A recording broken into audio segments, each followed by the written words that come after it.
Hello everyone. तो आज हम डिस्कस करने वाले हैं कि बीएड के अंदर लेसन प्लान कैसे बनाते हैं। तो आज जो हमारा लेसन प्लान हम डिस्कस करने वाले हैं वो है लाइफ साइंस का, और जो हमारा टॉपिक है वो है पार्ट्स ऑफ सेल। और ये जो लेसन प्लान है वो हम 7th क्लास के लिए बना रहे हैं।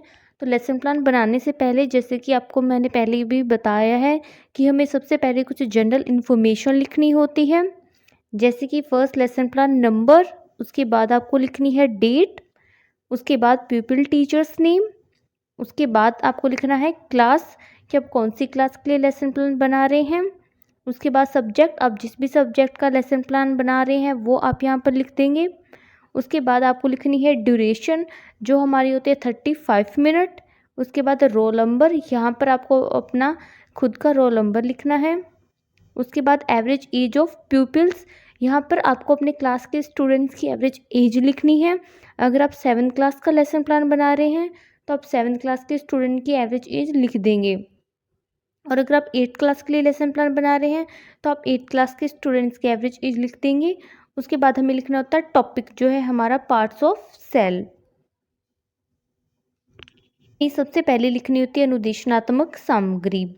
अनुदेशनात्मक सामग्री दो तरह की होती है। फर्स्ट होती है सामान्य सामग्री और सेकंड होती है विशिष्ट सामग्री। सामान्य सामग्री के अंदर हमें लिखना होता है चॉक, डस्टर, टेबल और बोर्ड।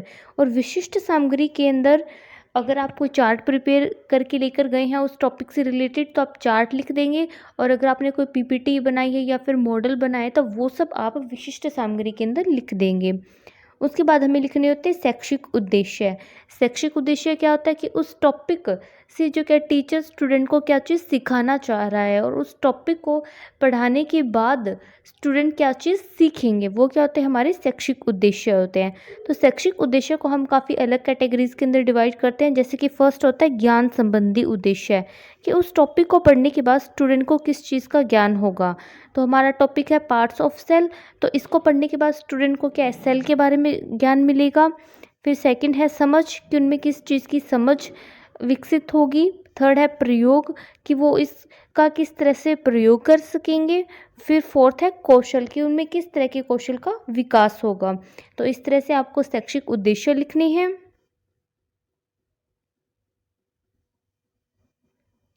नेक्स्ट आता है पूर्व ज्ञान परीक्षण। अब आप स्टूडेंट का पूर्व ज्ञान परीक्षण करेंगे।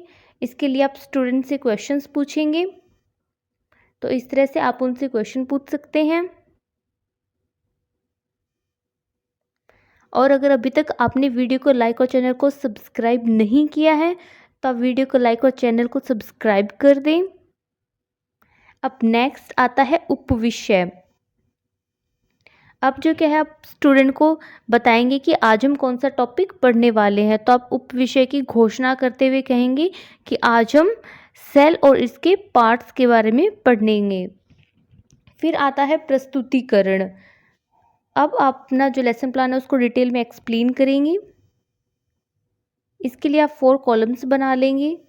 फर्स्ट कॉलम में आप लिखेंगे शिक्षण बिंदु, सेकंड में छात्र अध्यापक क्रियाएं, थर्ड में छात्र क्रियाएं, और फोर्थ में लिखेंगे शामपट्ट कार्य। शिक्षण बिंदु के अंदर आपके टॉपिक से रिलेटेड मेन पॉइंट्स हैं उनको एक्सप्लेन करेंगे। छात्र अध्यापक क्रियाएं के अंदर एक टीचर की क्लास के अंदर जो भी एक्टिविटी होगी वो आप लिखेंगे। अगर आप लेक्चर मेथड का यूज़ कर रहे हैं, अगर आप कोई मॉडल का यूज़ कर रहे हैं, या फिर आप कोई पीपीटी का यूज़ कर रहे हैं। छात्र क्रियाएं के अंदर स्टूडेंट की क्लास के अंदर क्या एक्टिविटी होगी, और शामपट्ट कार्य के अंदर आप ब्लैक बोर्ड के ऊपर जो भी लिखेंगे वो सब आप शामपट्ट कार्य के अंदर लिख देंगे। तो शिक्षण बिंदु में सबसे पहले आप हेडिंग डालते हैं भूमिका। यहाँ पर आप उन्हें सेल के बारे में बताएंगे कि cell is basic unit of structural and functional unit of life. फिर आप उसके पार्ट्स के बारे में एक्सप्लेन करेंगे। It has mainly 3 parts, cell membrane, cytoplasm और न्यूक्लियस। और छात्रों की क्या एक्टिविटी होगी, छात्र ध्यानपूर्वक सुन रहे हैं, और ब्लैक बोर्ड के ऊपर आप हेडिंग डाल देंगे सेल। फिर अब आप उन्हें एक्सप्लेन करेंगे सेल मेम्ब्रेन के बारे में कि सेल मेम्ब्रेन क्या होता है, और ब्लैक बोर्ड के ऊपर हेडिंग डाल देंगे सेल मेम्ब्रेन। उसके बाद साइटोप्लाज्म के बारे में एक्सप्लेन करेंगे कि ये क्या होता है, और ब्लैक बोर्ड के ऊपर हेडिंग डाल देंगे। फिर आती है आंशिक पुनरावृत्ति। अब आपने जो भी स्टूडेंट को अब तक एक्सप्लेन किया है उससे रिलेटेड आप स्टूडेंट से क्वेश्चंस पूछेंगे। तो इस तरह से आप किसी भी स्टूडेंट से क्वेश्चंस पूछ सकते हैं, जिससे एक टीचर को पता चलता है कि स्टूडेंट को वो चीज़ समझ में आई है या फिर नहीं आई है।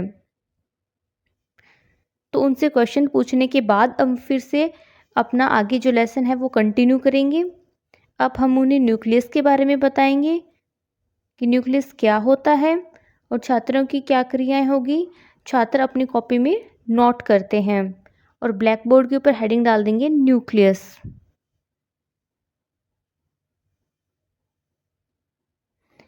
फिर आप उन्हें सेल की अदर फीचर्स के बारे में बताएंगे कि इसके अदर फीचर्स क्या होते हैं। तो इस तरह से आप लिख सकते हैं सेल के फीचर्स के बारे में और स्टूडेंट को एक्सप्लेन कर सकते हैं।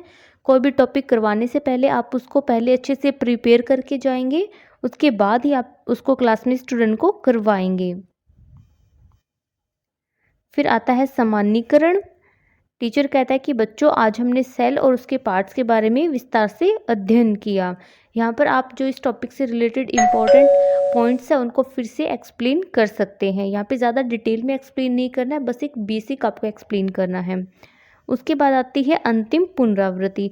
अब आप स्टूडेंट से फिर से क्वेश्चंस पूछेंगे जो भी हमने क्लास में आज पॉइंट्स करवाए हैं।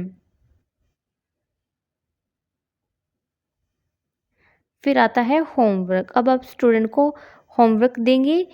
टीचर कहता है बच्चों कल आप सेल के डिफरेंट पार्ट्स के बारे में पढ़कर आओगे। तो इस तरह से आप अपना लेसन प्लान बना सकते हैं, जो बनाना इजी है। बस आपको टॉपिक को एक बार अच्छे से खुद पढ़ लेना है, जिससे क्या है कोई आपको स्टूडेंट को वो चीज़ समझाने के लिए प्रॉब्लम ना हो।